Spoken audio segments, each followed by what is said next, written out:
Students, today we discuss the topic History Unit 1 Outbreak of World War I and its aftermath. In the previous videos we learnt about causes and courses of the First World War. In this episode we will see about Russian Revolution and the League of Nations. The Russian Revolution and its impact. ரஷ்ய புரட்சியும் அந்த தாக்கமும் பாருங்கள். The biggest outcome of the war, the Russian Revolution, was unique in world history. முதல் உலகப் போரின் விளைவுகளிலேயே மாபெரும் விளைவு என்னன்னு பார்த்தீங்கன்னா த ரஷ்யன் ரெவல்யூஷன் தான். இந்த வேர்ல்டு ஹிஸ்ட்ரியிலே யூனிக், ஒரு தனித்தன்மை வாய்ந்ததாக இருந்தது. The socio-political and economic conditions prevailing in Russia were brought to a head by the vast losses and sufferings caused by the war. இந்த ரஷ்யன் ரெவல்யூஷன் ஏற்படுறதுக்கு என்ன காரணம் அப்படின்னு பார்த்தீங்கன்னா ஃபஸ்ட்டு வேர்ல்டு வார்னால் நிறைய இழப்புகளும் பெரும் துயரங்களும் ரஷ்யாவில் ஏற்பட்டுச்சு. இதனால் ரஷ்யாவுடைய பொலிட்டிக்கல்லையும் சரி, எக்கனாமிக்லேயும் சரி, அவங்களோட நிலைமை, சொசைட்டிலையும் சரி, அவங்களோட நிலைமை வந்து ரொம்ப மோசமாக இருந்ததுனால தான் அங்கே என்ன ஏற்பட்டுச்சு, ரஷ்யன் ரெவல்யூஷன் ஏற்பட்டுச்சு.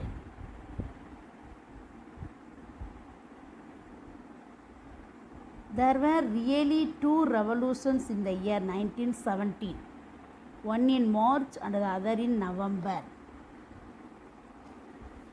அதாவது இங்கே ரெண்டு ரெவல்யூஷன் நடந்துச்சு.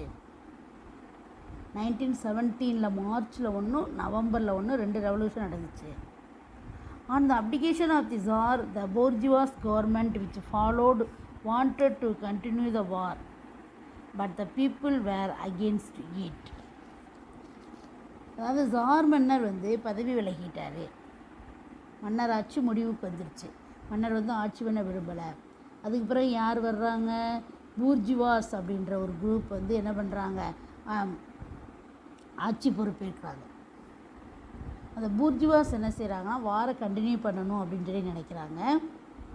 ஆனால் மக்கள்லாம் வந்து அதை எதிர்க்கிறாங்க. வார் இனிமேல் தேவையில்லை அப்படின்னு எதிர்க்கிறாங்க. But so there was a second great uprising under the guidance their leader Lenin, who seized power and established a communist government in Russia. இந்த சூழ்நிலையில் தான் லெனின் தலைமையில், சரியா, அவருடைய தலைமையில், அவருடைய வழிகாட்டுதலின்படி ரெண்டாவது தடவையாக மாபெரும் புரட்சி ஏற்படுது. நவம்பரில் ஏற்படுது. அப்போ வந்து ஆட்சியை கைப்பற்றின லெனின் வந்து என்ன செய்கிறாருன்னா ரஷ்யாவில் வந்து கம்யூனிஸ்ட் கவர்மெண்ட்டை ஏற்படுத்துகிறார்.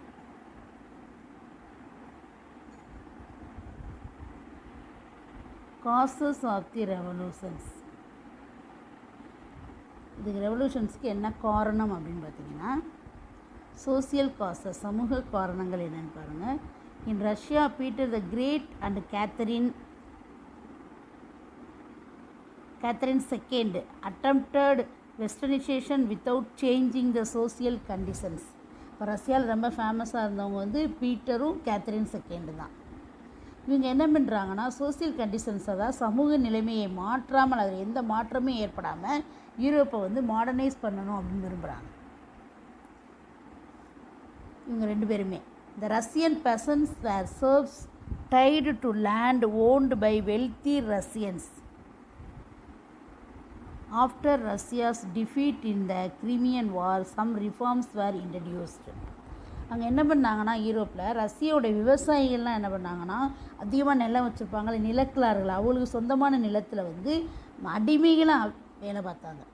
சரி, அவங்களோட பண்ணைகளில் அடிமைகளாக வேலை பார்த்தாங்க. இந்த நிலைமை வந்து நீடிச்சுட்டே இருந்துச்சு. கிரிமியன் வாரில் வந்து ரஷ்யா தோல்வி அடைஞ்ச பிறகு நில சீர்திருத்தங்கள் வந்து சில சீர்திருத்தங்கள் வந்து அறிமுகப்படுத்தினாங்க. ரிஃபார்ம்ஸ் வந்து இன்ட்ரடியூஸ் பண்ணாங்க. எப்போனா கிரிமியன் வாரில் வந்து ரஷ்யா டிஃபீட் ஆன பிறகு. In 1861 tsar Alexander II abolished serfdom and emancipated the serfs, but they were not given enough land to subsist. 1861 பார்த்தீங்கன்னா அப்புறம் தான் அரசர் ஜார் இரண்டாம் அலெக்சாண்டர் II, அப்புறம் தான் ஜார் மன்னர் வந்து யாருன்னா அலெக்சாண்டர் II. அவர் என்ன பண்ணார்னா இந்த பண்ணை அடிமை முறையே அழித்தார். அடிமை முறையை அழித்து அந்த பெசன்ஸ், அந்த விவசாயிகளெல்லாம் மீட்டார். ஆனால் அவங்க வாழ்கிறதுக்கு போதுமான நிலங்கள் கொடுக்கல. அவங்களெல்லாம் அந்த முறையிலேருந்து விற்றுறாங்க. ஆனால் அவங்க எப்படி வாழ்வாங்க, அவங்களுக்கு தேவையான நிலங்கள் வந்து கொடுக்கப்படலை. These peasants became the powder keg for the revolution. The laborers and workers whose number had increased on account of industrialization were aggrieved as they got very low wages. இந்த விவசாயிகள் தான் வந்து அவங்கள வச்சு தான் இந்த வார் பண்ணாங்க. இந்த கண்ட்ரி வந்து தொழில்மயம் ஆயிடுச்சு, இண்டஸ்ட்ரியலைசேஷன் ஆயிடுச்சு. அதன் காரணமாக அந்த ஒர்க்கர்ஸோட எண்ணிக்கை அதிகமாக இருந்துச்சு. அவங்க எப்படி இருந்தாங்கன்னா ரொம்ப குறைவான சம்பளம் கிடச்சிச்சு. அதனால் அவங்களுக்கு ரொம்ப வந்து வாழ்வாதாரத்துக்கு வந்து ரொம்ப கடினமாக இருந்தது. ரோல் ஆஃப் ரெவல்யூஷனரிஸ், பயங்கரவாதிகள், அதாவது புரட்சியாளர்களுடைய பங்கு என்ன அப்படின்னு பார்த்தீங்கன்னா, the spread of revolutionary ideas among the intelligentsia and their repression by the Tsarist government made the socialistically inclined students to carry their propaganda to the peasantry. அதை இந்த சமயத்தில் அறிவுஜீவியவாதிகள்கிட்ட, அதாவது இன்டெலிஜென்சியா அறிவு சார்ந்த வல்லாட்சியாளர்களிடையே வந்து நிறைய புரட்சிகர கருத்துக்கள் பரவுச்சு, புரட்சி சம்பந்தமான கருத்துக்கள் பரவுச்சு. அவங்கள வந்து ஜார் மன்னர் ஒடுக்கினார். அந்த புரட்சியாளர்கள்லாம் யார் வந்து அடக்குறது? அந்த ஜார் மன்னர், அவங்கள அரசர். இதனால் வந்து அந்த சோசியலிஸ்ட் கருத்துக்கள் மேலே, சமதர்ம கருத்துக்கள் மேலே ஆர்வம் கொண்ட அந்த மாணவர்கள் என்ன பண்ணாங்கன்னா, தங்களுடைய கருத்துக்களை வந்து விவசாயிகளிடையே வந்து பரப்புகிறாங்க, ப்ரீச் பண்ணாங்க. சோசியலிஸ்ட் கருத்து கொண்ட மாணவர்கள் வந்து தங்களுடைய கருத்துக்களை இந்த பெசன்ஸ்கிட்ட வந்து ப்ரீச் பண்ணாங்க. In course of time the students disillusioned with the outcome of their work with the peasants took to terrorism. நாளடைவில் வந்து இந்த மாணவர்கள் வந்து என்ன பண்ணிட்டாங்க, இந்த கருத்துக்கள் மேலே வந்து அவங்களுக்கு நம்பிக்கை ஏற்படலை, எந்த விளைவுமே தரலை. அதனால் அந்த கருத்துக்கள் மேலே நம்பிக்கை ஏற்படலை. இதனால் இவங்க என்ன பண்ண ஆரம்பித்தாங்கன்னா, இவங்களும் பயங்கரவாதத்தை ஃபாலோ பண்ண ஆரம்பித்தாங்க. டெரரிசத்தை ஃபாலோ பண்ணுவோம் அப்படின்னு முடிவு பண்ணாங்க. Yet the revolutionary forces swelled with the joining of the many minorities groups like Jews and Poles. இந்த பயங்கரவாதம், இந்த ரெவல்யூஷனரி கருத்துக்கெல்லாம் வளர்ச்சி அடைஞ்சு யூதர்கள், போலந்துக்காரர்கள் என நிறைய மைனாரிட்டிஸ் குரூப்பை சேர்ந்தவங்கெல்லாம் அதில் வந்து இணைஞ்சாங்க, நிறைய ஜாயின் பண்ணாங்க. யாரெல்லாம் தான் யூதர்கள், போலந்துக்காரர்கள், அந்த மாதிரி minority groups. Soon based on the Marxist philosophy, new ideas began to take shape and social and democratic labor party was formed. இந்த புரட்சிவாதம் இவங்க எல்லாமே இணைஞ்சதுனால புரட்சிவாத கருத்து சக்திகளோட எண்ணிக்கை அதிகரித்து கூடிய விரைவில் பார்த்திங்கன்னா மார்க்சிச சிந்தனையின் அடிப்படையில் வந்து நிறைய கருத்துக்கள் உருவாகுச்சு. இதனால் என்ன பார்ட்டி உருவாச்சுன்னா, socialist democratic labour party, socialist ஜனநாயக தொழிலாளர் கட்சி ஏற்பட்டது. The Marxists declared themselves against act of terrorism. They believed that the working class had to be roused to action and only by such mass action would they achieve their goal. இந்த மார்க்சிஸ்ட்லாம் என்ன பண்ணாங்கன்னா, அவங்க வந்து பயங்கரவாத அந்த நடவடிக்கைக்கு எதிரானவர்கள். அவங்களுக்கு வந்து இந்த பயங்கரவாத கொள்கைகள்லாம் பிடிக்கலை, அதுக்கு அகெயின்ஸ்டாக தான் செயல்பட்டாங்க. நாங்கள் வந்து அதுக்கு எதிரானவங்கன்னு சொல்லி அவங்களே அறிமுகப்படுத்திக்கிட்டாங்க. தொழிலாளர் வர்க்கம் வந்து எழுச்சி பெற்றுச்சு. இப்போ எல்லா மக்களும் சேர்ந்து மக்களுடைய செயல்கள் மூலமாக தான் தங்களுடைய லட்சியத்தை நிறைவேற்ற முடியும் அப்படின்னு சொல்லி அவங்க நம்பினாங்க. ஆட்டோக்ரஸி ஆஃப் த ஜார் மன்னுடைய எதேச்சதிகாரம். Tsar Nicholas II of Romanov dynasty had little experience of government. இந்த ரோமனோவ் டைனாஸ்டியை சேர்ந்த சார் நிக்கோலஸ் II, அதாவது இரண்டாம் நிக்கோலஸ் வந்து அவர் என்ன பண்ணுறார், அரச நிர்வாகத்தில் வந்து அவருக்கு போதுமான அனுபவம் கிடையாது, ரொம்ப எக்ஸ்பீரியன்ஸ் கம்மியானவர் தான். His wife Tsarina Alexandria was a dominant personality and Nicholas was under her strong influence. அவருக்கு போதிய அனுபவம் இல்லாதனால அவருடைய மனைவி ஜாரினா அலெக்சாண்ட்ரியா அவங்களுடைய கருத்துக்களை ஏற்று தான் இவர் வந்து ஆட்சி பண்ணிக்கிட்டு இருந்தார். இந்த நிக்கோலஸ் அந்த அம்மையாருடைய செல்வாக்குக்கு உட்பட்டிருந்தார். அவங்களுடைய அமைச்சருடைய கருத்துக்களை எதையுமே ஏற்கலை. அமைச்சர்கள் பலரை வந்து அவர் நம்பவே கிடையாது. ஃபுல்லாக அவரை வந்து அப்படியே துதி பாடுறவங்க, அதாவது ஆக ஓகோன்னு சொல்கிறவங்க தான் அவரை சுற்றி இருந்தாங்க. Nicholas mistrusted most of his minister and he was supported by flatters. ஃப்ளாட்டர்ஸ்னால் அவரை பற்றி துதி பாடக்கூடியவங்க தான் அவரை சுற்றி நிறைய பேர் இருந்தாங்க. புகழ்ந்து சும்மா பொய்யா புகழ்ந்து பாடி அவர்கிட்ட வந்து பணங்கள் பரிசுகள்லாம் வாங்கக்கூடியவங்க. Flatters determined that Russia should not be left out in the scramble for colonial possessions. Nicholas encouraged Russian expansion in Manchuria. அதாவது நம்மளும் என்ன பண்ணணும், அந்த காலனிகளை கைப்பற்றணும், அந்த போட்டியில் வந்து அதை விலகிடக்கூடாது அப்படின்றதுக்காக மஞ்சூரியாவில் வந்து ரஷ்யாவின் விரிவாக்கத்தை அதிகரித்தார். காலனிகளை பிடிக்கணும் அப்படின்ற நம்ம அந்த போட்டியில் ஈடுபடணுன்றக்காக மஞ்சூரியாவில் வந்து ரஷ்யாவோட விரிவாக்கத்தை என்கரேஜ் பண்ணார். Nicholas encourage Russian expansion in Manchuria. This provoked a war with Japan in 1904. The resulting Russian defeat led to strike and riot. On 22nd January 1905, Father Caban, a priest, organized a march of men, women and children on the Tsarist Winter Palace in St. Petersburg, demanding a representative national assembly and agrarian and industrial reforms. இந்த மஞ்சூரியாவில் பார்த்திங்கன்னா ரஷ்யாவின் விரிவாக்கத்தை encourage பண்ணார்ல, இது வந்து 1904 ஜப்பானோட ஒரு வார் declare பண்ணுறதுக்கு காரணமாக இருந்துச்சு. இந்த வாரில் இந்த ரஷ்யாவுக்கும் ஜப்பானுக்கும் நடந்த வாரில் வந்து ரஷ்யா வந்து டிஃபீட் ஆயிடுச்சு. இதனால் என்ன ஏற்பட்டுச்சுன்னா நிறையா ஸ்ட்ரைக்ஸு, அதாவது ரயாட்லாம் நடந்துச்சு, வேலை நிறுத்தங்கள், கலகங்கள்லாம் ஏற்பட்டுச்சு ரஷ்யா தோல்வி அடைஞ்சனால. இதனால் மக்கள் என்ன பண்ணாங்க, இன்னும் ஜார் மன்னரை வந்து எதிர்க்க ஆரம்பித்தாங்க. 1905 ஜனவரி 22 பார்த்திங்கன்னா கஃபான் அப்படின்ற ஒரு ப்ரீஸ்ட், அதாவது ஃபாதிரியார், அவர் என்ன பண்ணார்னா மென், விமென், சில்ட்ரன், அதாவது ஆண்கள், பெண்கள், குழந்தைகள் எல்லாரையும் சேர்ந்து ஒரு பேரணியை நடத்தினார்.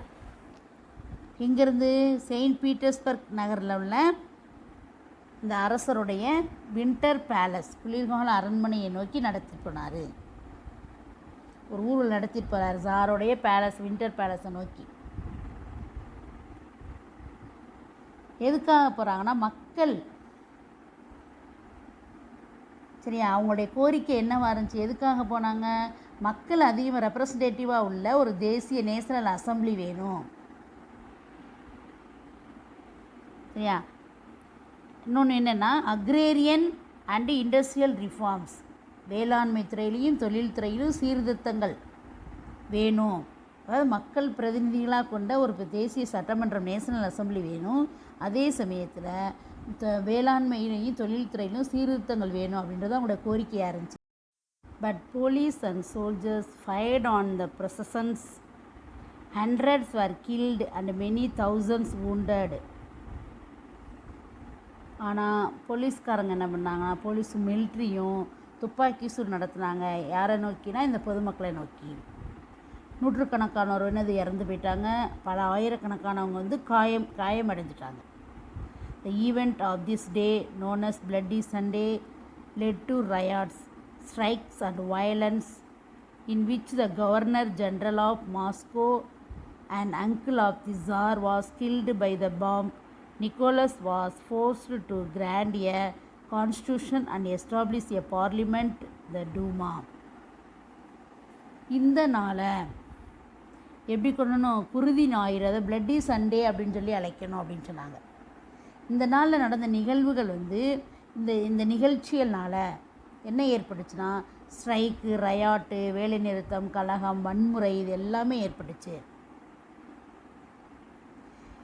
இது ஒரு இடத்துல ஏற்பட்ட வன்முறை நிகழ்வில் வந்து மாஸ்கோவுடைய கவர்னராக இருந்த ஜாரோடைய மாமா அவர் வந்து அவரை வந்து ஒரு கும்பல் கொண்டுட்டாங்க. ஜார் நிக்கோலஸ் வந்து ஒரு அரசியலமைப்பை இந்த சூழ்நிலையில் தான் அங்கே உள்ள ஜார் நிக்கோலஸ் ஒரு அரசியலமைப்பை ஏற்படுத்தி பார்லிமெண்ட்டை கூட்ட வேண்டிய கட்டாயம் ஏற்பட்டுச்சு. இந்த பார்லிமெண்ட்டுக்கு பேர் என்னென்னா டூமா. This was no longer satisfactory to the left-wing parties that formed a Soviet of workers' delegates in St. Petersburg, led by Trotsky. அதாவது இந்த லெஃப்ட் விங் பார்ட்டிக்கு வந்து இதுக்கு வந்து ஒரு மனநிறைவு ஒரு திருப்தி ஏற்படலை. அதனால் அவங்க என்ன பண்ணாங்கன்னா லேபர்ஸ், அதாவது தொழிலாளர்களுடைய பிரதிநிதிகள் அடங்கிய சோவியத் அப்படின்ற ஒரு அமைப்பை வந்து செயின்ட் பீட்டர்ஸ்பர்க்கில் ஏற்படுத்துகிறாங்க. அதில் தலைவர் யாருன்னா Trotsky. Similar Soviet were set up in other cities. இதே மாதிரி என்ன பண்ணாங்க, எல்லா நகரங்கள்லேயுமே சோவியத்துன்ற ஒரு அமைப்பை ஏற்படுத்தினாங்க. இந்த Duma have the middle classes a voice in government. So the moderate were supportive of the government's policy while the left wing continued their oppositions. இந்த நடுத்தர வர்க்கத்தை சேர்ந்தவங்களுக்கு, மிடில் கிளாஸஸ்க்கு வந்து இந்த டூமாவில் வந்து இடம் இல்லாதனால, அவர் வந்து அவங்க பார்லிமெண்ட்டில் வந்து இந்த மிடில் கிளாஸஸ் வந்து சேர முடியாதனால மாடரேட்ஸ் வந்து இந்த அரசுடைய கவர்மெண்ட்டோடைய பாலிசிஸ் வந்து ஆதரித்தாங்க. இந்த லெஃப்ட் விங் அவங்க வந்து என்ன பண்ணாங்கன்னா எதிர்த்தாங்க.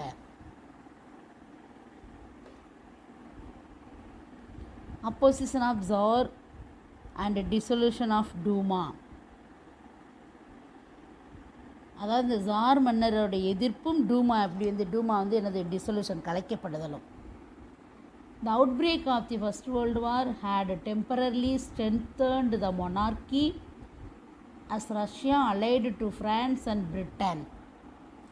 ஃபஸ்ட் வேர்ல்டு வார் ஆரம்பித்த உடனே ரஷ்யா வந்து ஃப்ரான்ஸ், இங்கிலாந்து நாடுகளோட சேர்ந்ததுனால ரஷ்யாவுடைய மன்னராட்சி வந்து என்னது ரொம்ப ஸ்ட்ராங்காக இருந்துச்சு. as there was rumor of a palace revolution, Nicholas made himself the commander-in-chief of the army. அதாவது இவங்க ஸ்ட்ராங்காக இருந்தனால அந்த ஜார் மன்னரை வந்து மாற்றணும் அப்படின்ற நோக்கத்தோட அரண்மனை, அதாவது பேலஸ் ரெவல்யூஷன் நடக்க போகிறது அப்படின்னு சொல்லி என்ன பண்ணாங்க, வதந்தி பரவுச்சு. இதனால் நிக்கோலஸ் என்ன பண்ணார், தன்னுடைய கமாண்டர் இன் சீஃப், நான் தான் எல்லா படைகளுக்கும் தலைமை தளபதி அப்படின்னு சொல்லி அவரே டிக்ளேர் பண்ணிக்கிட்டார். இதனால் பார்த்திங்கன்னா எல்லாத்துலேயும் எப்படி என்ன ஏற்பட்டுச்சு, பெருங்குழப்பத்தை ஏற்படுத்தினார். அவரே வந்து படைத்தளபதினு அறிவிச்சுக்கிட்டு எல்லாத்துலேயுமே பெரிய குழப்பத்தை ஏற்படுத்தினார்.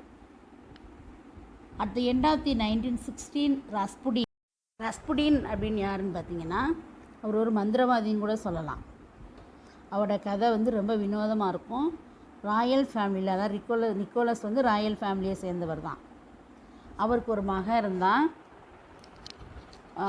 அவன் மகனுக்கு வந்து ஒரு நோய் இருந்துச்சு. என்னென்னா ஒரு சின்ன கட்டு இருந்தால் கூட என்னது ரத்தம் வந்து பிளட்டு வெளியே வந்துக்கிட்டே இருக்கும். அதை நிறுத்துறதுக்கு எல்லாருமே கஷ்டப்பட்டாங்க, யாராலையுமே முடியல. அதிகமாக பிளட் லாஸ் ஆகி உயிரிழப்பு ஏற்படக்கூடிய நிலைமை கூட வந்துருச்சு. இந்த பிரச்சனையை வந்து ரஸ்புடின் வந்து தீர்த்து வச்சார். அதனால் வந்து ஜாருக்கு வந்து அவர் மேலே ஒரு நல்லெண்ணம் ஏற்பட்டுச்சு.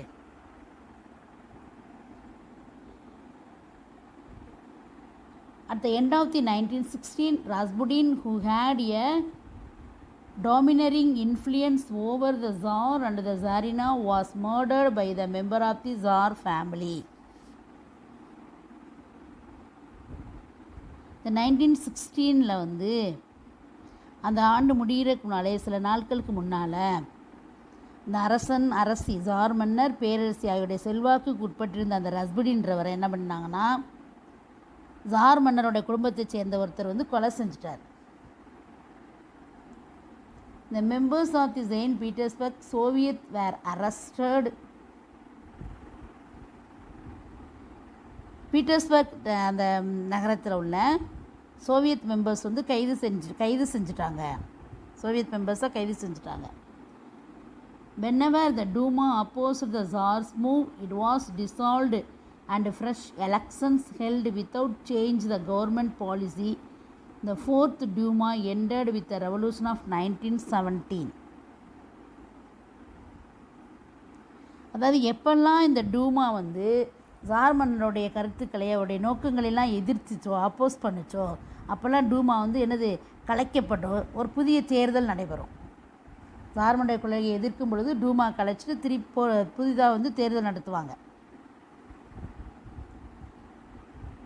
அப்படி தான் இந்த 1917 ரெவல்யூஷனோட 4th டூமா தான் 4வது டூமா வந்து முடிவுக்கு வந்துருச்சு.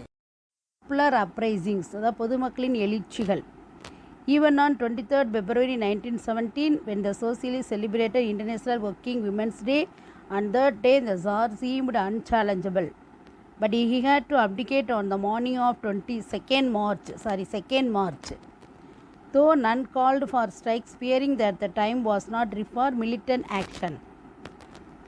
அதாவது இந்த 1917 February 23rd வந்து சோசியலிஸ்ட் என்ன டேயாக செலிப்ரேட் பண்ணுறாங்கன்னா இன்டர்நேஷ்னல் ஒர்க்கிங் விமென்ஸ் டே அப்படின்னு சொல்லி செலிப்ரேட் பண்ணுறாங்க. அப்போ கூட வந்து ஜார் மன்னரை எதிர்க்க முடியாத சூழ்நிலை தான் ஏற்பட்டுச்சு. ஆனால் March 2 அன்னைக்கு அவர் பதவி விலகிட்டார். அந்த அரசரோட ஜார் மன்னரோட நேரடியாக மோதுறதுக்கான நேரம் வராதனால இந்த சமயத்தில் நேரடியாக மோத முடியாது அப்படின்றதுனால மக்கள் வந்து இந்த ஸ்ட்ரைக்குக்கு கூட என்னது எல்லாரையும் கூப்பிடலை. The bread shortage among women textile workers, many with husbands in the army, forced them to go on strike anyway and march through the factory areas of Petrograd, the capital of the Russian Empire. அதான் இந்த நிலைமையில் textile மில்லில் வேலை பார்த்தவங்க பெண்கள், அவங்களுடைய ஹஸ்பண்ட்ஸ்லாம் எங்கே வேலை பார்த்தாங்கன்னா ஆர்மியில் வேலை பார்த்தாங்க. அவங்க வந்து இந்த பெண்கள் வந்து அவங்களுக்கு ப்ரெட்டு ஷார்ட்டேஜாக இருந்துச்சு, ப்ரெட்டு கூட கிடைக்காத நிலைமை இருந்துச்சு. அதனால் அவங்க என்ன பண்ணாங்கன்னா ஸ்ட்ரைக் பண்ணாங்க, வேலை நிறுத்தம் செஞ்சாங்க. இவங்க என்ன பண்ணாங்க, ரஷ்யாவோட கேபிட்டல் பெட்ரோகிரேடில் உள்ள எங்கெல்லாம் இண்டஸ்ட்ரீஸ் அதிகமாக இருக்கோ அந்த பகுதிகள் வழியாக அவங்க என்ன பண்ணாங்க, ஊர்வலமாக போனாங்க. Masses of women workers demanding bread for workers waved their arms towards factory workers and shouted, "Come out, stop work." The city's 400,000 workers joined the movement the next day, 24th February.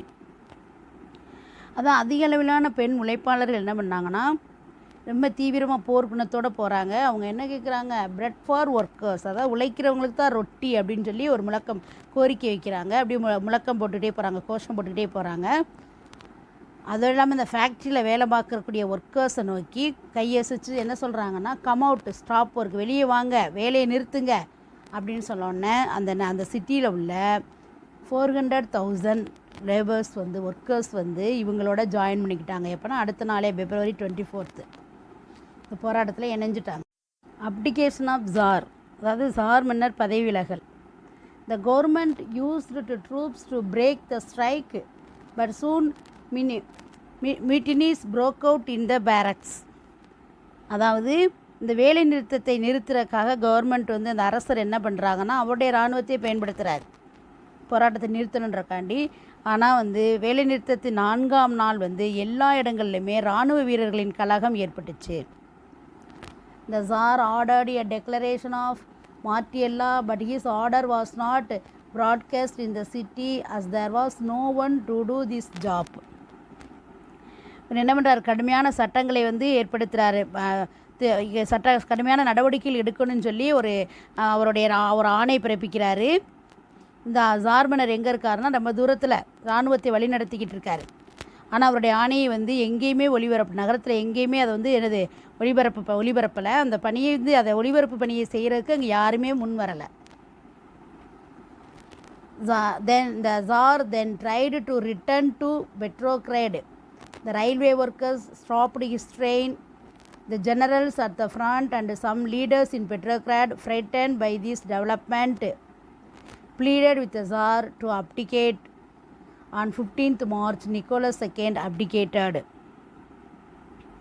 அதுக்கு பின்னால் பார்த்தீங்கன்னா அந்த jar மன்னர் வந்து பெட்ரோக்ரேட் திரும்பணும் அப்படின்னு சொல்லி என்னது முயற்சி பண்ணுறாரு, எப்படி தலைநகரத்துக்கு போயிடுவோன்னு சொல்லி முயற்சி பண்ணுறாரு.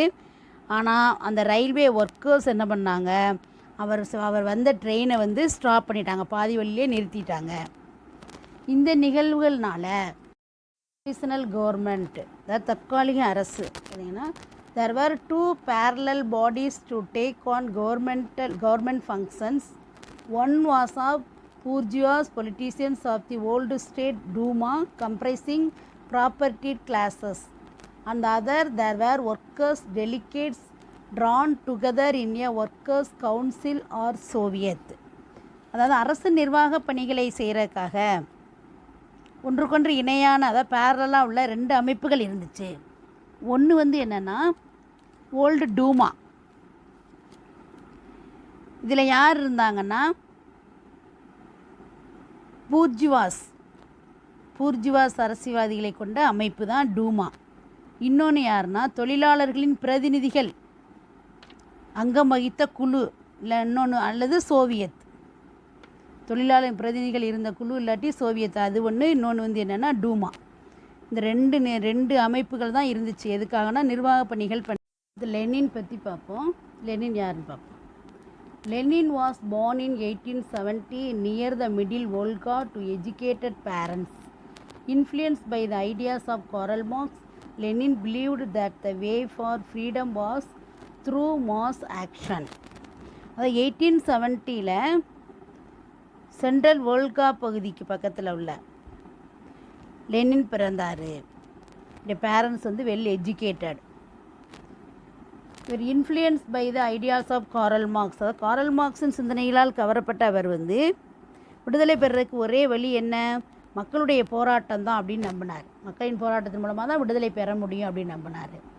He spent his time in taking classes for study groups of factory workers in St. Petersburg on Marxism. இவர் வந்து பீட்டர்ஸ்பர்க் நகரில் வந்து ஃபேக்ட்ரி ஒர்க்கர்ஸ்க்கு அவங்களுக்கு என்ன பண்ணாங்க அப்படின்னு பார்த்தீங்கன்னா, லெனின் வந்து மார்க்சிசம், இந்த மார்க்சிஸ்ட் கருத்துக்களை பற்றி கிளாஸ் எடுத்தார். அதில் தான் அவருடைய டைம் வந்து ஸ்பெண்ட் பண்ணார். அவங்களுக்கு கிளாஸ் எடுக்கிறல எதை போதிச்சார்னா மார்க்சிஸ்ட் கருத்துக்களை. He was arrested in 1895 and kept இன் சைபீரியா. ஒரு 1895 அவரை கைது செஞ்சுட்டாங்க. இதுக்காக அவர் எங்கே சிறை வச்சுட்டாங்கன்னா சைபீரியாவில். The Social Democratic Party split on the issue of organization and strategy. Lenin gained the support of a small majority Bolshevik known as Bolsheviks, which became the Bolshevik Party. His opponents in minority Menshevik were called Menshevik. கருத்து வேறுபாடுனால பார்த்தீங்கன்னா இந்த party வந்து social democratic party வந்து ரெண்டாக பிரிஞ்சிருச்சு. அதில் பார்த்தீங்கன்னா அதாவது போல்ஸ்வின்ஸ்டோ அப்படின்றது நிறையா பேர் பெரும்பாலோர்களையும் ஆதரவை பெற்றார் லெனின்னு. அவரது ஆதரவாளர்கள் வந்து போல்ஸ்விக் கட்சி, போல்ஸ்விக்ஸ். லெனினும் அவருடைய ஆதரவாளர்களும் போல்ஸ்விக் இல்லையா. இன்னொன்று ஆப்போனன்ட் டீம் பாருங்கள், இவருக்கு எதிரானவங்க யாருன்னா மைனாரிட்டிஸ், அவங்க யாருன்னா மென்ஸ்விக் அப்படின்னு அழைக்கப்பட்டாங்க. லெனின் ஆதரவாளர்கள் போல்ஸ்விக்னு சொல்லி அவங்களுடைய எதிரணியினர் வந்து மென்ஸ்விக் அப்படின்னு சொல்லி அழைக்கப்பட்டாங்க. அவங்க வந்து மைனாரிட்டிஸ் தான், மெஜாரிட்டி தான் லெனினோட ஆதரவாளர்கள்.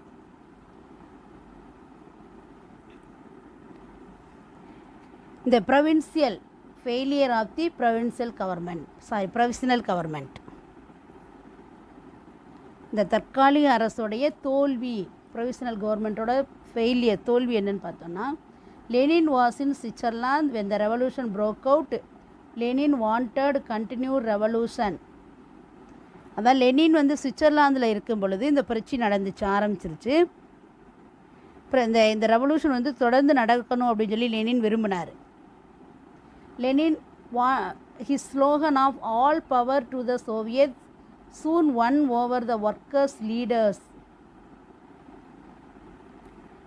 அதாவது என்ன சொல்கிறான்னா, எல்லா அதிகாரங்களும் சோவியத்துக்கே அப்படின்றதான் இவருடைய முக்கிய நோக்கமாக இருந்துச்சு. இதுதான் வந்து தொழிலாளர்களையும் தலைவர்களையும் அதை அட்ராக்ட் பண்ணுச்சு. எல்லாருமே அதை வந்து ஏற்றுக்கிட்டாங்க.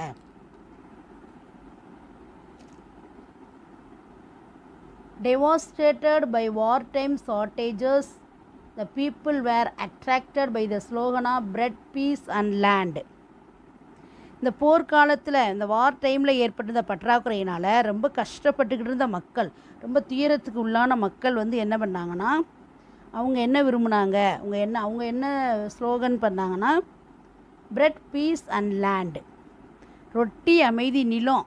அதுதான் அவங்களுடைய இப்போ நோக்கமாக இருந்துச்சு. அவங்களுக்கு தேவை பிரெட் வேணும், இருக்கிறதுக்கு இடம் வேணும், பீஸ் வேணும் அப்படின்னு நினச்சாங்க. But the provisional government made 2 grave mistakes. First, it postponed a decision on the demand for the redistribution of land, and the other was government decided to continue with the war. Frustrated peasants, soldiers deserted their posts, joined those who had resorted to land grabbing. This intensified the rising in Petrograd led by Bolsheviks. அதாவது இந்த government, provisional government வந்து 2 முக்கிய தவறுகளை பண்ணிச்சு. ஒன்று என்னென்னா, நிலங்களை redistribution, அதாவது மறு விநியோகம் குறித்து கோரிக்கை மீது அவங்க மக்கள் கோரிக்கை வச்சாங்க. அதை பற்றி அதோட முடிவை வந்து தள்ளி வச்சுட்டே இருந்துச்சு, போஸ்ட்போன் பண்ணிகிட்டே இருந்துச்சு. இன்னொன்று வந்து என்னென்னா, போரை தொடரணும் அப்படின்னு முடிவு எடுத்துச்சு. இதனால் ஏமாற்றமடைந்த மக்கள், அவங்க வந்து பீஸு, ப்ரெட்டு, லேண்டு கேட்டுக்கிட்டு இருந்தாங்க. அவங்களுக்கு ஒரு முடிவு சொல்லாமல் இது போரை கண்டினியூ பண்ணணும் அப்படின்னு சொல்லி இந்த கவர்மெண்ட் முடிவெடுத்தாங்க. இதனால் ஏமாற்றமடைந்த விவசாயிகள், இராணுவ வீரர்கள்லாம் என்ன பண்ணாங்கன்னா, அவங்கவுங்க வேலைகளை, அவங்களோட பொறுப்புகளை வந்து ஒழுங்காக பண்ணாமல் லேண்ட் அப்ளிகேஷன், நில அபகரிப்பில் ஈடுபட்ட ஆரம்பித்தாங்க, நிலத்தை அபகரிக்க ஆரம்பித்தாங்க. இதனால் பார்த்திங்கன்னா பெட்ரோகிரேடில் வந்து போல்ஸ்விக் தலைமையில் போல்ஸ்விக் கட்சியினர் வந்து எழுச்சி பெற ஆரம்பிச்சிட்டாங்க. இந்த நிகழ்வுகள் பாருங்கன்னா பெட்ரோகிரேடில் வந்து போல்ஸ்விக்குகளுடைய எழுச்சியை இன்னும் அதிகரிச்சிச்சு.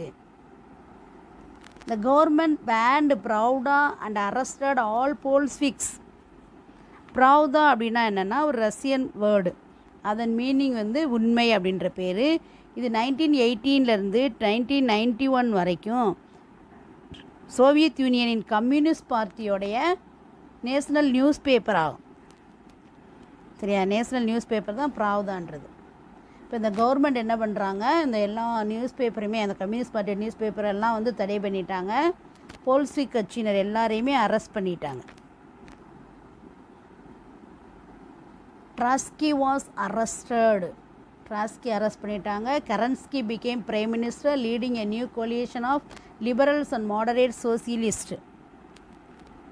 கரன்ஸ்கி என்ன பண்ணார்னா, அந்த லிபரேட்டுக்கும் மாடரேட் சோசியலிஸ்ட்டுக்கும் சேர்ந்த கூட்டுக்குழுவுக்கு பிரைம் மினிஸ்டராக பொறுப்பேற்றிருந்தார்.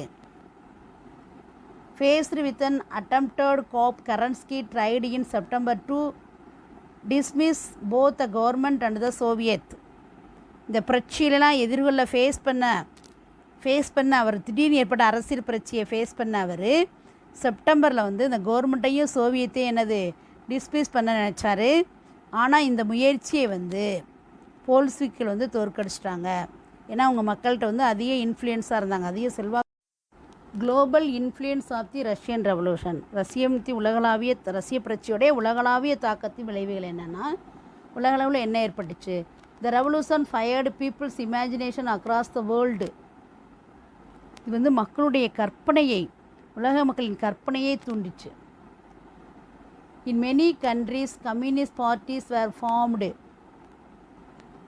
Russian government encouraged the colonies to fight for their freedom. நிறைய நாடுகளில் வந்து கம்யூனிஸ்ட் கட்சி உருவாகுச்சு. இந்த கம்யூனிஸ்ட் கவர்மெண்ட் என்ன பண்ணாங்கன்னா, காலனி நாடுகளெல்லாம் அவங்களுடைய ஃப்ரீடத்துக்காக போராட என்கரேஜ் பண்ணாங்க. அதோட அவங்களுக்கு வந்து முழுமையான ஆதரவும் கொடுத்தாங்க. Debates over key issues, land reform, social welfare, workers rights and gender equality started taking place in a global context. அதான் உலக அளவில் லேண்ட் ரிஃபார்ம்ஸு, நிலச்சீர்திருத்தம், சமூக நலன்கள், இந்த லேபர்ஸ், ஒர்க்கர்ஸ் ரைட், தொழிலாளர் நலன்கள், பாலின சமத்துவம், ஜெண்டர் ஈக்குவாலிட்டி, இது போன்ற இன்றியமையாத ரொம்ப முக்கியமான பிரச்சனைகள் குறித்து விவாதங்கள்லாம் உலக அளவில் நடந்துச்சு. லீக் ஆஃப் நேஷன் பன்னாட்டு சங்கம். ஸ்ட்ரக்சர் அண்ட் காம்போசிஷன், இதோட அமைப்பும் அதோடைய உறுப்பு நாடுகளும் யார் பார்ப்போம். The covenant of the league was worked out at the Paris Peace Conference and included in each of the treaties that were signed after the First World War. இது எதுக்காக அந்த லீக் ஆஃப் நேஷன் ஏற்படுத்துனா பீஸ் ஏற்படுத்துறதுக்காக தான். எல்லா நாடுகளும் இன்டர்நேஷனலில் piece ஏற்படுத்துறதுக்காக தான் league of nation ஏற்படுத்தினாங்க. இதோடைய ஆவணம், முக்கியமான ஆவணம் பார்த்திங்கன்னா பாரிஸ் பீஸ் கான்ஃபரன்ஸில் தான் தயார் பண்ணாங்க. இதை எல்லா ட்ரீட்டியோடையும் இணைச்சாங்க. அதாவது ஃபஸ்ட் வேர்ல்டு வார் பிறகு ஒரு நாடோட தனித்தனியாக பண்ணாங்களா, எல்லா உடன்படிக்கையிலையுமே இதை சேர்த்தாங்க. It was largely due to the pressure from President Wilson that this task was accomplished. அதாவது இதோடைய ரொம்ப ப்ராப்ளம் ஃபேஸ் பண்ண வேண்டியதாக இருந்துச்சு. நிறையா ப்ராப்ளத்தை ஃபேஸ் பண்ணாங்க. இதை கொண்டு வந்தவர் யாருன்னா இவருடைய இதை பிரசிடெண்ட் உட்ரோ வில்சன், அமெரிக்க பிரசிடெண்ட் உட்ரோ வில்சன் அவருடைய ப்ரெஷர்னால தான் இந்த லீக் ஆஃப் நேஷன் உருவாகுச்சு. இதை உருவாக்குறதுக்கு நிறைய சவால்கள்லாம் இருந்துச்சு, ஃபேஸ் பண்ணாங்க ப்ராப்ளம்லாம். இன் drawing up the constitution of this organization, the ideas of Britain and America prevailed. இந்த அமைப்புக்கான கான்ஸ்டியூஷனை உருவாக்குறதுல இங்கிலாந்து, அமெரிக்கா இந்த நாடுகளுடைய ஆலோசனைகள் தான் அதிகமாக இருந்துச்சு. அவங்க தான் அதிகமாக ஆலோசனை பண்ணாங்க. The league consisted of 5 bodies: the Assembly, Council, the Secretariat, the Permanent Court of Justice and the International Labour Organization. இந்த லீகில் பார்த்திங்கன்னா இந்த லீக் ஆஃப் நேஷனில் 5 உறுப்புகள் இருந்துச்சு. அவை என்னென்னா அசம்பிளினா பொதுச்சபை, ஜெனரல் அசம்பிளி, செயற்குழு கவுன்சில், செயலகம் செக்ரட்டரியேட், பன்னாட்டு நீதிமன்றம் இன்டர்நேஷ்னல் கோர்ட் ஆஃப் ஜஸ்டிஸ் அண்டத பன்னாட்டு தொழிலாளர் அமைப்பு, இன்டர்நேஷ்னல் லேபர் ஆர்கனைசேஷன். இந்த 5 உறுப்புகள் தான் அதில் இருந்துச்சு. அதில் பார்த்துங்க, ஃபஸ்ட் ஒன் பாருங்கள், assembly, general assembly. Each member country was represented in the assembly. It discussed general policy and any decision taken in the assembly had to be unanimous. அதாவது general அசம்பிளியில் பார்த்திங்கன்னா எல்லா மெம்பர் கண்ட்ரீஸ், இதில் உள்ள member கண்ட்ரீஸில் எல்லாருமே இதில் ரெப்ரஸன்டேட்டிவாக இருந்தாங்க. எல்லா கண்ட்ரீஸில் ரெப்ரஸன்டேட்டிவாக இருந்தாங்க மெம்பர்ஸு. இந்த ஜெனரல் அசம்பிளி பொதுவான கொள்கைகள் குறித்து தான் விவாதம் பண்ணுவாங்க. இதில் எடுக்கப்படும் முடிவுகள்லாம் ஒரே மனதாக எடுக்கப்பட்ட முடிவாக தான் இருக்கணும். வேறு கருத்துக்கள் இருக்காது, எல்லாருடைய முடிவும் ஒரே மாதிரி இருக்கணும். அடுத்து பாருங்கள், இந்த council was the executive of league. இந்த நிர்வாக செயற்குழு தான் முடிவுகளை செயல்படுத்தக்கூடிய அமைப்பு, நிர்வாக அமைப்பாக இருந்துச்சு. Britain, France, Italy, Japan and the United States were originally declared permanent members of the council. Britain, France, Italy, Japan, America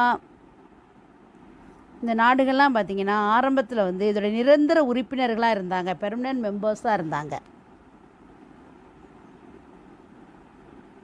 இந்த கவுன்சிலில் பாருங்கள், each member had 1 vote and since all decision had to be unanimous, even the small nations possessed the right of veto. ஒரு உறுப்பினர்களுக்கும் 1 vote இருக்கும். எல்லா முடிவுகளும் ஒருமனதாக தான் தீர்மானிக்கப்படணும். அப்படின்றனால சின்ன நாடுகளுக்கும் என்ன இருந்துச்சுன்னா வீட்டோ பவர்ஸ் இருந்துச்சு. வீட்டோ பவர்னானது அவங்க அதாவது மதிப்பு சொல்லக்கூடிய அதிகாரம். கவுன்சில் எடுக்கக்கூடிய முடிவுகளை எதிர்ப்பு சொல்லக்கூடிய அதிகாரம் இந்த பெர்மனன்ட் மெம்பர்ஸ்க்கு மட்டும்தான் இருந்துச்சு. The Secretariat of the League of Nations was located at Geneva. Its first Secretary General was Sir Eric Dumont from Britain. Staff of the Secretariat was appointed by the Secretary General in consultation with the Council. இதில் third argon என்னென்னு பார்த்தீங்கன்னா secretariat, அதாவது செயலகம். இது எங்கே இருக்குது அப்படின்னு பார்த்தீங்கன்னா ஜெனீவாவில் இருக்குது. இதில் ஃபஸ்ட்டு செக்ரட்டரி ஜெனரல் யாருன்னா சார் எரிக் டெமாண்ட். அவர் எந்த நாட்டை சேர்ந்தவர்னா பிரிட்டன். இந்த செக்ரட்டரியோட ஸ்டாஃப் அவங்கள அந்த பணியாளர்கள்லாம் யார் அப்பாயின்ட் பண்ணுறாங்கன்னா செக்ரட்டரி ஜெனரல் தான் அப்பாயின்ட் பண்ணுறாரு. யாரோட ஒப்புதலின் பேரில் அப்படின்னு பார்த்தீங்கன்னா, ஆலோசனையின் பேரில்னு பார்த்தீங்கன்னா இந்த கவுன்சிலோட ஆலோசனையின் பேரில் செக்ரட்டரி ஜெனரல் இவங்களை அப்பாயின்ட் பண்ணுறாரு. 4th organ international court of justice. Was set up in the Hague. இது எங்கே இருக்குது அப்படின்னு பார்த்தீங்கன்னா ஹேக்கில் இருக்குது.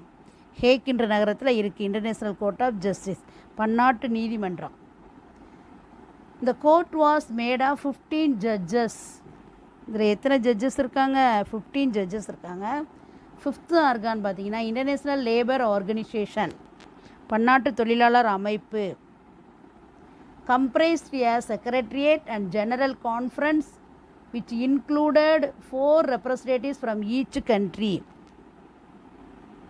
இது வந்து ஒரு செயலகத்தையும் இது ஜென்ரல் கான்ஃபரன்ஸில் ஒரு உறுப்பு நாட்டிலேருந்து 4 உறுப்பினர்களும் இதில் என்ன செய்கிறாங்க, இதில் கலந்துக்கிறாங்க. Objectives of the league.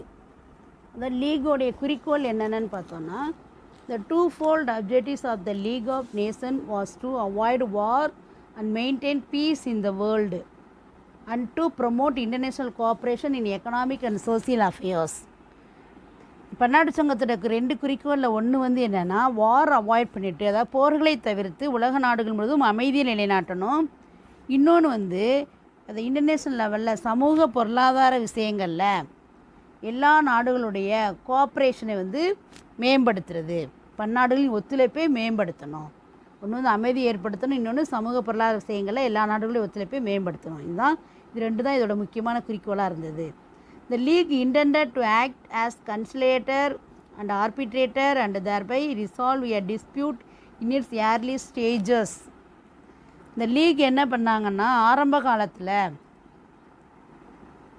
சமாதானம், அதாவது சங்கம் வந்து நடுவராகவும் சமாதானம் செய்கிறவராகவும் இருந்து இதன் மூலம் பிரச்சனைகளை ஆரம்பத்திலே தீர்த்து வைக்கணும் அப்படின்னு சொல்லி விரும்புச்சு. If war should break out despite arbitration, the members should apply sanction to the aggressor, first economic and then military.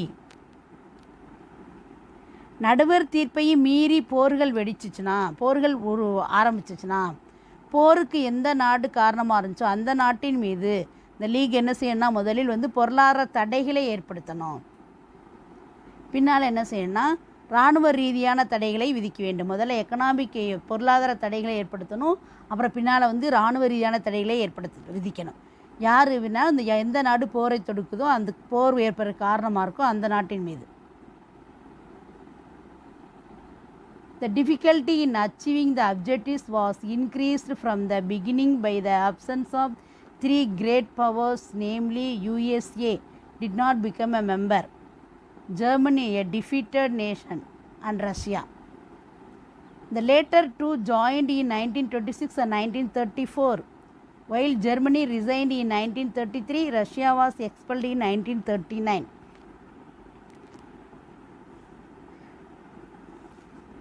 இந்த குறிக்கோளை வந்து நிறைவேற்றுவதில் வந்து சிரமங்கள் அதிகரிச்சிச்சு, நிறையா ப்ராப்ளம் உருவாகுச்சு. எதனால் பார்த்திங்கன்னா அமெரிக்கா அதில் வந்து இதில் மெம்பரே கிடையாது. ஜெர்மனி வந்து என்னதான் டிஃபீட்டட் கண்ட்ரி. ரஷ்யா, இந்த 3 வல்லரசுகளும் வந்து இதில் வந்து என்ன செய்யலை, உறுப்பினராக இல்லை. அதனால் வந்து இந்த பிரச்சனைகளை வந்து ஃபேஸ் பண்ணுறதில், இந்த நோக்கத்தை வந்து ஃபேஸ் பண்ணுறதுல வந்து நிறையா டிஃபிகல்ட்டிஸ் இருந்துச்சு. இதில் பார்த்திங்கன்னா ஜெர்மனியும் ரஷ்யாவும் வந்து ஜெர்மனி 1926 மெம்பர் ஆச்சு, ரஷ்யா வந்து 1934 மெம்பர் ஆச்சு. 1933 ஜெர்மனி விலகிருச்சு, 1939 ரஷ்யா வந்து வெளியேற்றப்பட்டது, இந்த லீக்லேருந்து வெளியேற்றிட்டாங்க. 1932 பார்த்திங்கன்னா பிப்ரவரியில் ஒரு கான்ஃபரன்ஸ் நடக்கும். என்ன கான்ஃபரன்ஸ்னால் டிஸார்மமெண்ட், அணு ஆயுதங்களை குறைக்கிறது தொடர்பான அதை பற்றி டிஸ்கஸ் பண்ணுறதுக்காக. இதில் வந்து ஜெர்மனி என்ன பண்ணுன்னா, எனக்கு ஃப்ரான்ஸுக்கு ஈக்குவலாக நானும் வந்து ஆயுதங்களை வச்சுக்கிறேன் அப்படின்னு சொல்லி பெர்மிஷன் கேட்கும். இந்த லீக் ஆஃப் நேஷன் அதுக்கு அதை பெர்மிஷன் கொடுக்காதனால ஹிட்லர் என்ன பண்ணாருன்னா ஜெர்மனியை வந்து இந்த மாநாட்டிலருந்தும் லீக் ஆஃப் நேஷன்லேருந்தும் விலகிக்கிட்டார். அடுத்து பாருங்கள், ரஷ்யா என்ன பண்ணாங்க அப்படின்னு பார்த்தீங்கன்னா ஃபின்லாந்தை அட்டாக் பண்ணுவாங்க 1939. இந்த ஃபின்லாந்தை அட்டாக் பண்ணுறதுக்காக ரஷ்யாவை வந்து லீக் ஆஃப் நேஷன் வெளியேற்றிடுவாங்க. சரியா? ஆக்டிவிட்டீஸ் ஆஃப் த லீக், இந்த பன்னாட்டு சங்கத்துடைய செயல்பாடுகள் என்னென்னு பார்த்தீங்கன்னா, the league was called in to settle a number of dispute between 1920 and 25. 1920-25 இந்த ஆண்டுகளுக்கு இடைப்பட்ட காலத்தில் உள்ள பன்னாட்டு இந்த லீக் ஆஃப் நேஷன் வந்து பல சிக்கல்களை தீர்த்து வைக்கிறதுக்காக அழைக்கப்பட்டது. Between in the league was successful in 3 issues. 3 பிரச்சனைகள் வந்து வெற்றிகரமாக தீர்த்து வச்சுச்சு. 1920 a dispute arose between Sweden and Finland over the sovereignty of the Åland island. The league ruled that the island should go to Finland. அதான் 1920 பார்த்தீங்கன்னா ஃபின்லாண்டோடைய western கோஸ்ட்டுக்கும் ஸ்வீடனுடைய east கோஸ்ட்டுக்கும் இடையில் இருந்துச்சு Holland island. இது யாருக்கு சொந்தம் அப்படிங்கிறதுல வந்து ஃபின்லாண்டுக்கும் ஸ்வீடனுக்கும் பிரச்சனை ஏற்பட்டுச்சு. இந்த பிரச்சனையை வந்து லீக் ஆஃப் நேஷனில் கொண்டு போனாங்க. லீக் ஆஃப் நேஷன் விசாரித்து இந்த தீவு வந்து ஃபின்லாந்துக்கு தான் சொந்தமானது அப்படின்னு சொல்லி தீர்ப்பளிச்சிச்சு.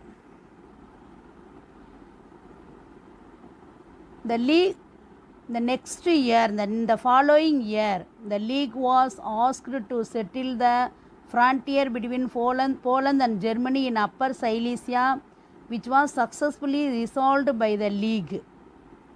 அடுத்த வருஷமே போலந்துக்கும் ஜெர்மனிக்கும் வந்து அப்பர் சைலீசியா பகுதியை வந்து எல்லை பிரச்சனை ஏற்பட்டுச்சு. இந்த பிரச்சனையை தீர்த்து வைக்கிறதுக்காக லீகாக் சங்கத்திட்ட போனாங்க. இந்த லீக் இந்த என்ன பண்ணாங்கன்னா அந்த பிரச்சனையை வந்து வெற்றிகரமாக தீர்த்து வச்சிச்சு. The third dispute was between Greece and Bulgaria in 1925. Greece invaded Bulgaria and the league ordered a ceasefire. மூணாவது பிரச்சனை என்னென்னா கிரீஸுக்கும் பல்கேரியாவுக்கு நாடுகளுக்கிடையே ஏற்பட்டுச்சு. பால்கன் பகுதியில் கிரீஸ் வந்து பல்கேரியா மேலே படையெடுத்துச்சு. இந்த லீக் ஆஃப் நேஷன் என்ன பண்ணாங்க, போர் நிறுத்தம் செய்ய உத்தரவிட்டாங்க, ceasefire. After investigation, it blamed Greece and decided that Greece was to pay reparation. விசாரணை பிறகு இந்த சங்கம் இந்த லீக் ஆஃப் நேஷன் என்ன பண்ணாங்கன்னா கிரீஸின் மீது குற்றம் சாட்டி, கிரீஸ் வந்து பல்கேரியா மீது படையெடுத்து தப்பு அப்படின்னு சொல்லி குற்றம் சாட்டி கிரீஸ் வந்து என்ன செய்யணும், வார் ரெப்பரேஷன், போர் இழப்பீடு வழங்கணும் அப்படின்னு சொல்லி தீர்மானம் பண்ணிட்டாங்க. Thus the league had been successful until signing of the Locarno Treaty in 1925. அதனால் 1925 வந்து லொக்கார்னோ ட்ரீட்டி கையெழுத்தாகிற வரைக்கும் சர்வதேசம் இந்த லீக் ஆஃப் நேஷன் வந்து வெற்றிகரமாக வந்து செயல்புரிஞ்சிச்சு. அதில் செயல்பாடுகள்லாம் பண்ணிகிட்டு இருந்துச்சு. By this treaty, Germany, France, Belgium, Great Britain and Italy mutually guaranteed peace in western Europe. இந்த ட்ரீட்டியின் படி Germany, France, Belgium, England, Italy இந்த நாடுகள்லாம் வந்து வெஸ்டர்ன் யூரோப்பில் வந்து நாங்கள் வந்து என்னது அமைதியை ஏற்படுத்துவோம் அப்படின்னு சொல்லி என்ன பண்ணாங்க, உத்தரவாதம் கொடுத்தாங்க. Thereafter Germany joined the league and was given a permanent seat of the council. அதற்கு பிறகு ஜெர்மனி வந்து இந்த லீக் ஆஃப் நேஷனில் சேர்ந்துச்சு. இந்த கவுன்சில் சரியா, செக்யூரிட்டி கவுன்சில்லையும் இதுக்கு என்ன கிடச்சிச்சு, நிரந்தர இடம் அளிச்சு, பெர்மனன்ட் சீட் கிடச்சிச்சு, பெர்மனன்ட் மெம்பர் ஆயிடுச்சு. After 2 years the US and Russia began to participate in the non-political activities of the league.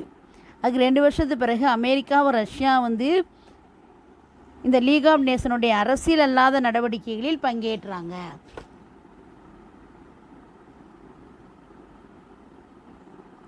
Violations அவருடைய எல்லை கட்டுப்பாடுகளை மீறுதல் பாருங்கள். One of the major problems confronting the European powers was how to achieve disarmament. அதாவது இந்த ஒரு முக்கியமான பிரச்சனை, இந்த யூரோப்பியன் பவர்ஸ் எதிர்கொண்ட முக்கியமான பிரச்சனைகளை ஒன்று என்னென்னா எப்படி வந்து ஆயுத குறைப்பு பண்ணுறது, அதை எப்படி நடைமுறைப்படுத்துறது அப்படிங்கிறது தான் டிசார்மமெண்ட். In 1925, the Council of the League set up a commission to hold a disarmament conference to sort out the problems. 1925 வந்து இந்த செக்யூரிட்டி கவுன்சில் என்ன பண்ணுச்சுன்னா ஒரு டிசார்மமெண்ட் பிரச்சனை தொடர்பாக ஒரு மாநாடு நடந்துச்சு. 1932 பிப்ரவரியில் இந்த ஒரு டிசார்மமெண்ட் ஆயுத குறைப்பு எப்படி பண்ணலாம் அப்படின்ற தொடர்பாக ஒரு மாநாடு நடந்துச்சு. But the proposed conference materialized only in February 1932 In this conference, Germany's demand of equality of arms with France was rejected. இந்த மாநாட்டில் ஃப்ரான்ஸுக்கு ஈக்குவலாக நானும் என்ன பண்ணுவேன், ஆயுதங்களை வைத்துக்கொள்ள ஜெர்மனி வந்து அனுமதி கேட்டுச்சு. ஃப்ரான்ஸுக்கு ஈக்குவலாக நானும் ஆயுதங்களை வச்சுக்கிறேன், படைகளை வச்சுக்கிறேன் அப்படின்னு சொல்லி ஜெர்மனி அனுமதி கேட்டுச்சு. அதை வந்து என்ன பண்ணாங்க, மறுத்துட்டாங்க. In October, Hitler withdrew Germany from the conference and the league. இதனால் என்ன பண்ணார், அந்த அக்டோபர்லேயே ஹிட்லர் வந்து ஜெர்மனி அந்த கான்ஃபரன்ஸ்லேருந்தும் பன்னாட்டு அந்த லீக் ஆஃப் நேஷன்லேருந்தும் வித்ட்ரா பண்ணிக்கிட்டார்.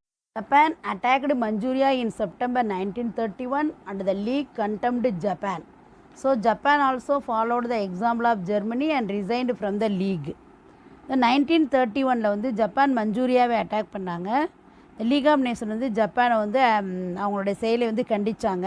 இதனால் ஜெர்மனியை மாதிரியே இதுவும் என்ன பண்ணிடுச்சு, லீக் ஆஃப் நேஷன்லேருந்து விலகிருச்சு.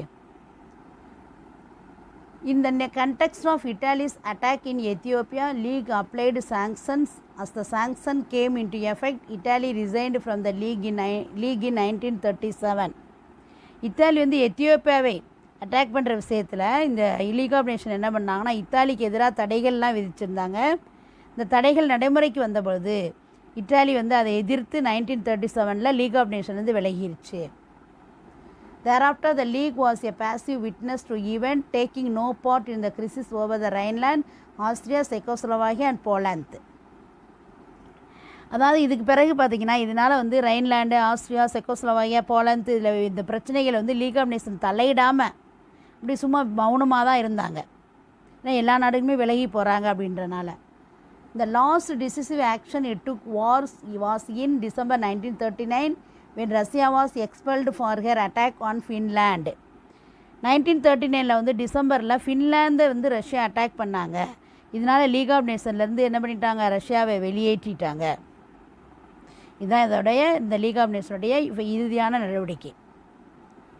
The assembly did not meet again and the League of Nations was finally dissolved in 1946. அது பிறகு இதோட ஜென்ரல் அசம்பிளி வந்து என்னது நடத்தவே இல்லை. லாஸ்ட்டாக 1946 லீக் ஆஃப் நேஷனும் கலைக்கப்பட்டது, டிசால்வ் ஆகிருச்சு. ஆஃப் ஃபெயிலியர், தோல்விக்கான காரணங்கள் என்னென்னா, இந்த league appeared to be an organisation of those who were victorious in the First World War. இந்த லீக் ஆஃப் நேஷன் வந்து ஃபஸ்ட் வேர்ல்டு வாரில் வெற்றி பெற்ற நாடுகளின் ஒரு அமைப்பாக தான் காணப்பட்டுச்சு. Though it had a world wide membership, it became very much the centre of European diplomacy. இந்த லீக் ஆஃப் நேஷனில் வந்து உலகம் முழுவதும் இதில் உறுப்பினர்கள் இருந்தாலுமே இது வந்து யூரோப்பியன் டிப்ளமசிக்கு வந்து மையமாக தான் மாறுச்சு. அவங்களுக்கு ஃபேவரபுளாக தான் இருந்துச்சு. இந்த unanimity of members was record for all its decisions on political issues. அரசியல் பிரச்சனைகளை வந்து இந்த லீக் ஆஃப் நேஷன் எடுக்கக்கூடிய முடிவுகளுக்கு உறுப்பினர்கள் எல்லாரும் என்ன செய்யணும், ஆதரவு கொடுக்கணும் அப்படின்றது அவசியமாக இருந்துச்சு. அதோட முடிவுகளுக்கு எல்லா நாடுகளுமே ஆதரவு கொடுக்கணுன்றது. Since it lacked the military power of its own, it could not enforce its decision. இந்த லீக் ஆஃப் நேஷனுக்கென்று ஒரு இராணுவம் இல்லை அப்படின்றனால அது எடுத்த முடிவுகளை வந்து என்ன செய்ய முடியலை, நடைமுறைப்படுத்த முடியலை. லீக் ஆஃப் நேஷன் எடுத்த முடிவுகளை நடைமுறைப்படுத்த முடியலை. The founders of this peace organization underestimated the power of nationalism. The principle of collective security could not be applied in actual practice. அதான் அமைதிக்கான இந்த அமைப்பை உருவாக்கினவங்க வந்து அதோடைய நேஷனலிசத்தை என்ன செய்யலை, அதோடைய ஆற்றலை வந்து உணரலை. இதனால் வந்து கலெக்டிவ் செக்யூரிட்டி அப்படின்ற கோட்பாடு வந்து நடைமுறையில் செயல்படுத்த முடியலை, கூட்டு பாதுகாப்புன்ற முறையே செயல்படுத்த முடியலை. When Italy, Japan and Germany, headed by dictators, refused to be bound by the orders of the League, Britain and France were only major powers to act decisively. அதாவது இந்த சர்வாதிகாரிகளின் நாடான இத்தாலி, ஜப்பான், ஜெர்மனி இந்த நாடுகள்லாம் இந்த சர்வதேச சங்கத்துடைய ஆர்டருக்கு கட்டுப்பட மறுத்த போது இங்கிலாந்து, பிரான்ஸ் மட்டும்தான் வந்து உறுதியாக செயல்படக்கூடிய நிலையில் இருந்துச்சு. But they were not enthusiastic support of the League, as it was the brainchild of Wilson, who could not even convince his country to join the League. ஆனால் இந்த 2 நாடுகளுமே இந்த சங்கத்திற்கு வந்து லீக் ஆஃப் நேஷனுக்கு வந்து ஆர்வத்தோடு ஆதரிக்கக்கூடிய நாடுகளாக இல்லை. இந்த அமைப்பு வந்து உட்ரோ வில்சன் தான் ஆரம்பித்து வச்சாலுமே அவர் வந்து தன்னுடைய நாட்டையே சங்கத்தில் உறுப்பினராக்க முடியலை. இதனால தான் அது லீக் ஆஃப் நேஷன் என்ன ஆயிடுச்சு, ஃபெயிலியர் ஆயிடுச்சு. Thank you students. We will meet on next video.